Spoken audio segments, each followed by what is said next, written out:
Hold on. Hi, wrestling fans. Thanks for clicking on the Dreaded Rose report. Back there. Didn't hear you click. The Harris County forensic investigator Dan Morgan reportedly confirmed that to Wrestling Babylon, Irving Mushnick, that Eddie Umanga Fatu December's death was officially caused by acute toxicity due to combined effects of hydrocodone, diazepam, and a carcinoproladol. Anyway, the hydrocodone is a narcotic painkiller.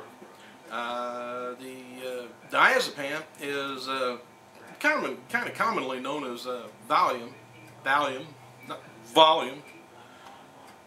Carsoprolol or whatever is a muscle relaxer. It's known as Soma on the street. All the drugs from the category historically is identified as warning areas for members of the professional wrestling industry. This is according to Mushnick. The acute toxicity label does not rule out the possibility that Fatu was chronically using these drugs, but simply means that the death was directly attributed to the use within a relatively short period of time. It should be noted that Mushnick's report, perhaps designed to generate additional headlines and buzz, incorrectly refers to the late Umanga as a WWE wrestler and World Wrestling Entertainment performer. Umanga had actually been released in December 2009 for the wellness policy violation. At the time of his release, WWE sources said he refused to go to a rehab center. And then right after that, he took off and went on that tour down in Australia with Hogan. And whenever the DVD and the promoters down there, they're in bankruptcy and having a squabble and stuff, that'll probably be released, hopefully fairly soon, and that's going to be his last wrestling match. I don't think he did anything domestically here, after that. But anyway, that's the Hogan tour, and Hogan had all his friends down there, and the promoters are in bankruptcy. Dixie! Charlie Haas will be appearing at the Universal Championship Wrestling promotion in Belton, Texas this weekend in his first appearance since being released from WWE on Sunday. 2010 Royal Rumble will be released tomorrow on DVD. Blu-ray edition for the show has been pushed back to May 4th. Impulse tickets still has generated seats left for WrestleMania 26, which you can check out on the internet. WWE's reported assigning Orlando Colon, the cousin of Primo and Carlito Colon, in a developmental deal. Anyway, Colon's going to be leaving Puerto Rico this morning to report to WWE developmental territory down in Florida, Tampa, Florida. In fact, the old lady, my wife, she told me, she says, "When are you going to take me to Florida? You keep telling me you're going to take me to Florida." I said, "No, honey, I told you I want to go to Tampa with you." Anyway, Jim Ross noted on his Twitter account that he expects tonight's Raw from Oklahoma to be good, of course. Ross and Jack Swagger, they were listed, from Oklahoma, so I don't know whether Ross will show up tonight or not. I kind of hope he does. They may hold him off till maybe WrestleMania. Steve Austin noted on his Twitter account that he won't be wrestling any more matches and wrote the following about his neck. He said, "My neck is fine. My surgery in 2000, I'm good to go. C3 and 4 fused. It's 100%. Apparently he just don't want to wrestle. It's not his neck though. AC/DC's Thunderstruck from the Iron Man 2 soundtrack will be among the theme songs for this year's WrestleMania, along with Kevin Rudolph, I Made It, Cash Money Heroes, featuring Lil Wayne, Birdman, and Jay Sean. In case you missed it, by the way, WWE Intercontinental Champion Drew McIntyre undefeated streak, that is, came to an end this past Friday on SmackDown. Drew lost to Kane in the Money in the Bank qualifying match, which I think they had something else to do with McIntyre. They wanted Kane in the Money in the Bank match so he could be the monster in there that everybody's going to be afraid of, but beat. I don't know why they have him losing constantly. John Morrison wrestled his first ever WWE house show main event this past weekend. Morrison teamed with Edge to defeat CM Punk and Chris Jericho on Saturday and Sunday.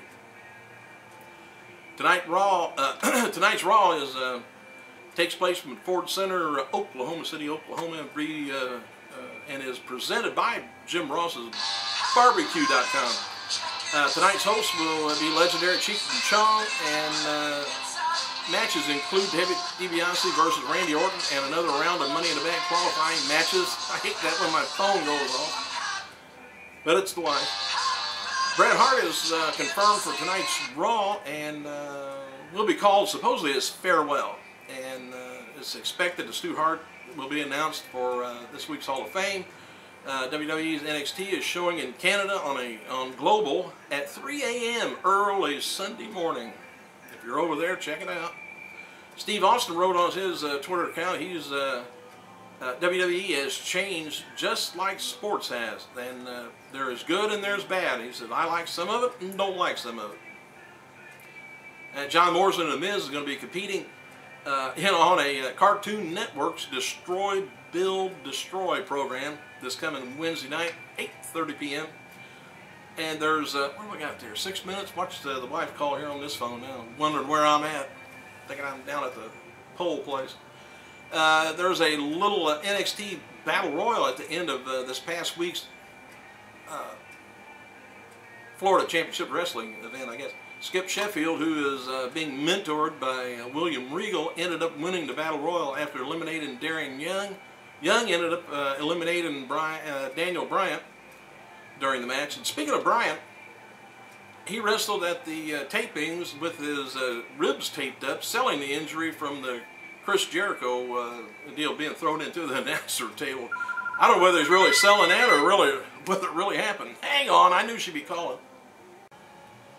Yeah, well, don't call back no more. I'm trying to take care of people here on the internet with wrestling news, and here you are calling me and interrupting, and I love you. Bye. All right.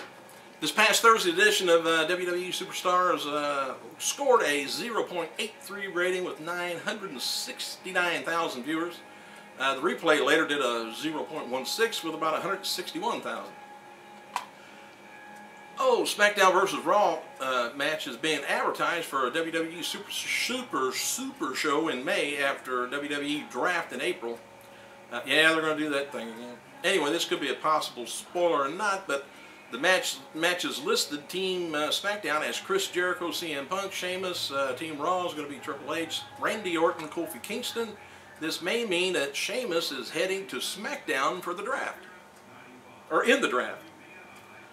Shelton Benjamin has been added to the SmackDown roster, and it also appears that Ezekiel Jackson from ECW is there too. Former ECW star going to Raw includes William Regal, Christian Yoshitatsu. WWE still hasn't removed Maria from the roster, which I would rather see her picture up there, whether she's there or not. Bret Hart is going to be holding a book signing Changing Hands bookstore during WrestleMania weekend in Tempe, Arizona, not far from Phoenix. What else have I got here? Recently released talent Paul Burchill will be appearing May 8th at White Plains, New York at a New York Wrestling Fan Fest. The Millennium Wrestling Federation out of Massachusetts is advertising a retirement match for WWE Hall of Famer Iron Sheik. I thought he'd done retired. On April 24th, the Sheik's going to be teaming with TNA's Jade Lethal to take on Dylan Cage. The next night, April 25th, MWF will be holding an Iron Sheik Appreciation Night where the fans involved in a new Iron Sheik shoot interview. Whew. Don't bring the kids on that. MFW is the same promotion that had John Cena Sr. Involved with it. And you know what? TNA is going to be having the 3-hour, I think in about 2 weeks, 3-hour show on Monday night. And I think that's the night Stone Cold is going to be on Raw. So let's just see how much Stone Cold can still draw and how much TNA can do. And I hope everybody does good, but scares me. Hey, I'm about out of time. Thanks for clicking. Check me out tomorrow. I gotta go.